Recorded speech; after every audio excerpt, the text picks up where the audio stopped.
Hi hello నమస్తే welcome to our channel. నేను మీ కుమార్ నానబాల. నారా చంద్రబాబు నాయుడు గారు చీఫ్ మినిస్టర్ ఆఫ్ ఆంధ్రప్రదేశ్. ఈ పదవి మీకు కొత్తేమీ కాదు.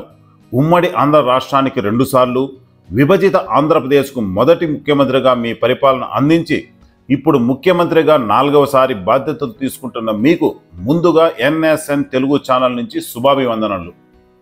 నారా చంద్రబాబు నాయుడు అనే ఈ ప్రమాణ స్వీకార వ్యాఖ్యలను ఇప్పటికే పలుమార్లు మంత్రిగా, ముఖ్యమంత్రిగా మీరు ఉచ్చరించినా ఈసారి మాత్రం ఈ మాట వినటానికి 5 కోట్ల మంది ఆంధ్రులు, మీ అభిమానులు, తెలుగుదేశ కార్యకర్తలు, నాయకులు ఎంతో ఆశగా ఆతృతగా ఎదురుచూసిన సమయం రానే వచ్చింది.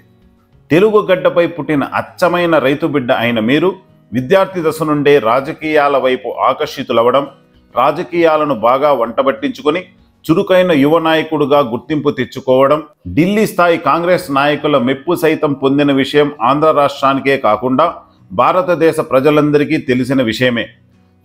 28 సంవత్సరాల వయసులోనే ఎమ్మెల్యేగా గెలుపొంది 30 సంవత్సరాల వయసులో మంత్రి పదవిని చేపట్టి తద్వారా మీ రాజకీయ జీవితంలో తొలి విజయాన్ని అందుకున్న విషయమూ విదితమే. రాజ్యాంగేతర శక్తి అని చెప్పే ప్రతిపక్షాలను తోసి రాజని నిజమైన రాజ్యాంగ శక్తిగా మారి తెలుగుదేశం పార్టీకి వెన్నుదన్నుగా నిలబడటం అందరికీ తెలిసిందే. ఆ తర్వాత మారిన రాజకీయ పరిస్థితులకు అనుగుణంగా తెలుగుదేశం పార్టీలో కీలక వ్యక్తిగా మారి పార్టీ పగ్గాలు చేపట్టి పార్టీకి కర్త కర్మ క్రియగా మారారు.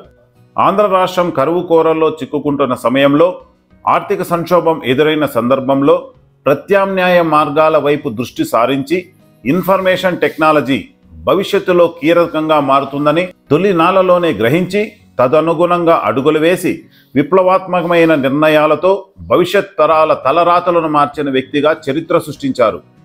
20 ఏళ్ల క్రితం మీరు నాటిన బీజాలు నేడు మహావృక్షాలై ప్రపంచ నలుమూలలా వ్యాపించి పలు దేశాధినేతలు సైతం ఔరా అని కీర్తిస్తున్నారంటే, ఇంతలా తెలుగు జాతి కొనియాడబడుతుందంటే దీని వెనుక ఉన్నది మీ చొరవ, మీ తెగువ, మీ పట్టుదల, మీ కృషి, అన్నింటినీ మించి మీ విజన్.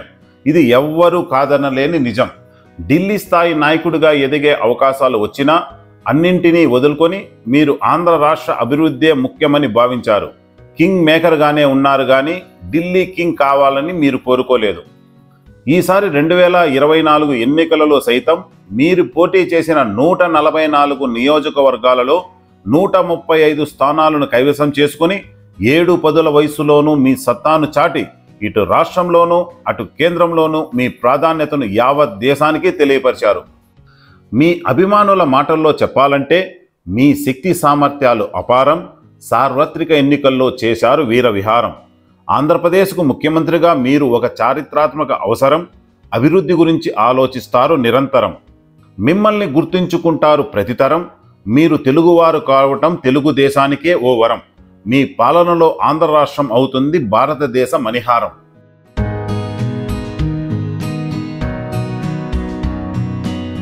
కోట్ల రూపాయల అప్పుల్లో ఉన్న ఆంధ్ర రాష్ట్రానికి ఇప్పుడు కేంద్ర సహాయం చాలా ఉందని చెప్పడంలో అతిశయోక్తి లేదు. మీరు 135 అసెంబ్లీ స్థానాలు, 16 పార్లమెంట్ స్థానాలను సాధించి కేంద్ర ప్రభుత్వ ఏర్పాటులో సైతం కీలకంగా మారి మీరు లేకపోతే ఎన్డీఏ ప్రభుత్వమే లేదనేంతగా మరోసారి ఢిల్లీ రాజకీయాలలో ప్రాధాన్యతను పెంచుకొని ఆంధ్రప్రదేశ్ డిమాండ్లను నెరవేర్చుకునే అరుదైన అవకాశాన్ని సొంతం చేసుకున్నారు. మీ విజయంలో కీలక భూమిక పోషించిన జనసేన పార్టీ, బీజేపీ పార్టీల సలహాలను సూచనలను తీసుకోవడంతో పాటు కేంద్ర ప్రభుత్వ సహాయ సహకారాలతో మీరు గతంలో చెప్పిన విధంగా ఆంధ్ర రాష్ట్రాన్ని స్వర్ణాంధ్రప్రదేశ్గా అభివృద్ధి చెందే దిశగా తీసుకెళ్లాలని మన NSN తెలుగు ఛానల్ మనస్ఫూర్తిగా కోరుకుంటోంది. The last but not least, Chandrababu Naidu garu 4వసారి ముఖ్యమంత్రిగా అధికారాన్ని చేపడుతున్న మీరు ఆంధ్ర రాష్ట్రాన్ని అభివృద్ధి పథంలో నడిపించాలని, ఈ కార్యదీక్షలో మీకు ఆ భగవంతుడు తోడుగా నిలిచి సంపూర్ణ ఆయురారోగ్యాలు ప్రసాదించాలని మనస్ఫూర్తిగా కోరుకుంటూ హార్దిక శుభాకాంక్షలు అందజేస్తుంది మన NSN తెలుగు ఛానల్. ఇంతే ఫ్రెండ్స్, ఈ వీడియో కనుక మీకు నచ్చినట్లయితే లైక్ చేయండి, మీ మిత్రులకు శ్రేయోభిలాషులకు షేర్ చేయండి. ఇలాంటి మరిన్ని ఇంట్రెస్టింగ్ వీడియోల కోసం మన NSN తెలుగు ఛానల్ని సబ్స్క్రైబ్ చేసుకోండి. నమస్తే.